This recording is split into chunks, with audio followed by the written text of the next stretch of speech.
বন্ধুর বাথরুমের ভিতর থেকে ভেসে আসছে বাবা বাবা বলে কান্নার আওয়াজ। এ যেন একটি শিশুর বেঁচে থাকার আর্তনাদ। কান্নার আওয়াজ শুনে বন্ধুর বাথরুমের ভিতরে ঢুকলে দেখা মিলে এক চাঞ্চল্যকর চিত্র। আর সেটা হলো বন্ধুর বাথরুমের পানির পাইপের ভিতর থেকে ভেসে আসা চিৎকার, বাবা আমাকে এখানে ফেলে রেখে গেলে কেন, আমার কি দোষ ছিল। এ ব্যাপারে বন্ধুকে জিজ্ঞাসাবাদ করার জন্য বন্ধুকে খুঁজতে গেলে বন্ধুকে সেখানে খুঁজে পাওয়া যায়নি। এ ব্যাপারে বন্ধুর সাথে থাকা বন্ধুর রুমমেটদেরকে জিজ্ঞাসাবাদ করা হলে তারা জানায় বন্ধু একটু পরপর নাকি মোবাইল নিয়ে বাথরুমে ঢুকে, এর বেশি নাকি তারা কিছুই জানে না।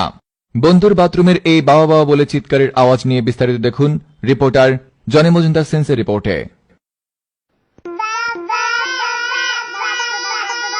বাবা বাবা বাবা, রিপিটেডলি এরকম অনেকগুলো বাচ্চার চিৎকার, বাবা বাবা বাবা।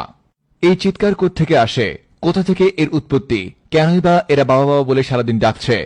এর উৎপত্তি ঘাট